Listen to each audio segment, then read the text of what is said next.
Olá! Hoje a gente vai mergulhar na trajetória de uma das figuras mais influentes e, ao mesmo tempo, controversas da política brasileira recente.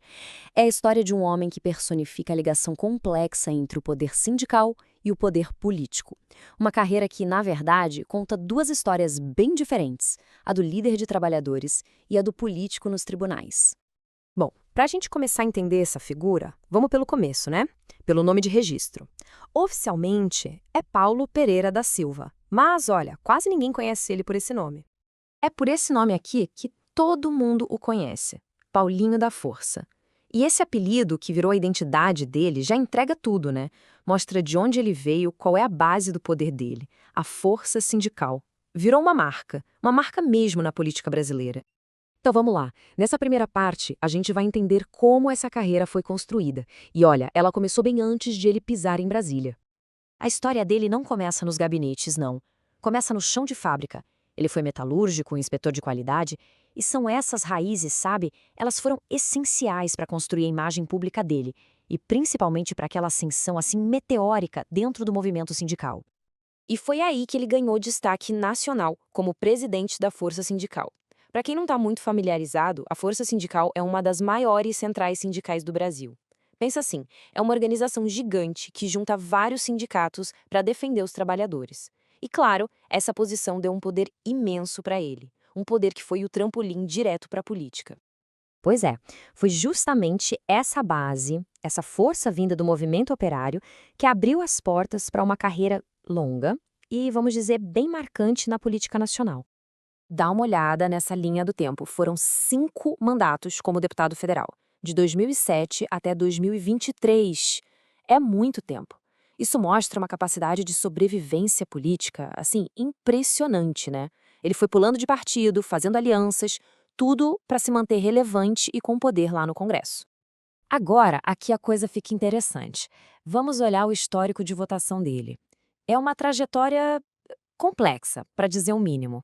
Porque, ao mesmo tempo que ele votou a favor de pautas de austeridade, como a PEC do teto de gastos, ele votou contra a reforma trabalhista.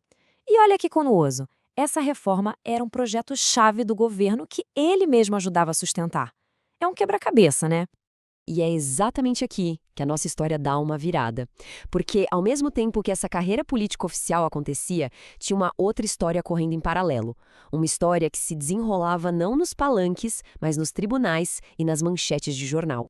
Essa outra história, essa narrativa paralela, é cheia de controvérsias. A gente está falando de acusações bem graves e processos na justiça que o acompanham há mais de 10 anos. É basicamente a outra face da carreira dele. Olha, as primeiras investigações sérias não são de hoje não. Lá em 2008 já tinha a Operação Santa Teresa investigando o desvio de verba do BNDES. Depois, em 2011, veio uma condenação por improbidade por causa da compra de uma fazenda superfaturada. E esses casos, como a gente vai ver, foram só o começo de uma longa, longa briga na justiça. Vamos focar um pouco numa dessas primeiras grandes investigações. Ela girava em torno de um suposto esquema no BNDES. Para quem não sabe, o BNDES é o Banco Nacional de Desenvolvimento Econômico e Social, basicamente o grande banco do governo que financia projetos gigantes pelo Brasil. Então, segundo a acusação, o esquema era bem elaborado. Funcionava em etapas, sabe? O BNDES liberava o dinheiro. Aí, para justificar o gasto, usavam notas falsas de uma empresa de consultoria. O dinheiro era desviado e dividido entre o grupo.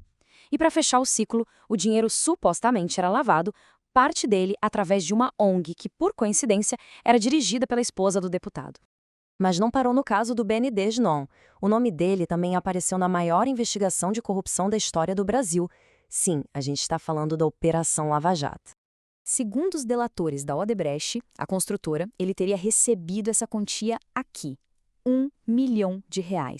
E esse dinheiro teria sido pago por fora, o famoso Caixa 2, para ajudar na campanha dele de 2014. E não foi só isso. Os delatores também falaram de outro pagamento, dessa vez para a campanha de 2010, R$ 200 mil em dinheiro vivo. E claro, tinha a famosa planilha da Odebrecht, né? Aquele sistema de pagamentos ilegais. Lá, ele supostamente aparecia com esses codinomes: Forte, Boa Vista e Força. Uma referência bem direta ao nome político dele, né? Nada sutil. Bom, e qual foi a defesa dele? Paulinho da Força sempre negou. Ele afirmou que esse 1 milhão, por exemplo, foi uma doação oficial feita para o partido dele e que as contas da campanha foram todas aprovadas pela Justiça Eleitoral, ou seja, tudo dentro da lei, segundo ele. Ok, então a gente tem um monte de acusações de um lado e a defesa do outro. Mas no final das contas, o que aconteceu? Vamos ver qual foi o desfecho disso tudo na justiça. O caso da Odebrecht não foi o único a chegar no Supremo Tribunal Federal, o STF. Em 2015, a Justiça abriu uma ação penal sobre aquele esquema do BNDES que a gente comentou. E em 2018, um outro inquérito foi aberto, dessa vez para investigar um suposto esquema de captação ilegal de clientes para escritórios de advocacia. E aqui a gente chega num ponto decisivo, porque um desses casos, justamente o do BNDES, foi até o fim.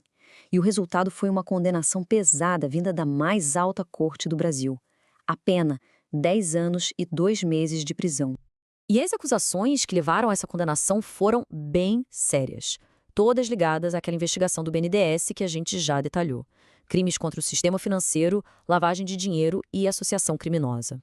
Mas o mais impressionante é que, mesmo com todas essas batalhas na justiça, mesmo com a condenação, a carreira política dele mostrou uma capacidade de resistência impressionante. Essa frase dele resume tudo. Mostra bem a visão que ele tem de si mesmo. Um articulador, um jogador-chave nas grandes crises políticas do Brasil. E o principal exemplo disso, claro, foi o papel central que ele teve no impeachment da presidente Dilma Rousseff. No fim das contas, o que a gente tem são as duas narrativas de Paulinho da Força, né? A do líder sindical superpoderoso e a do político condenado pela justiça. E essas duas histórias não correm separadas, elas se misturam. E juntas elas pintam um retrato bem complexo sobre poder, sobre influência e sobre justiça, levantando aquela pergunta, né? Como é que essas forças realmente funcionam na política do Brasil?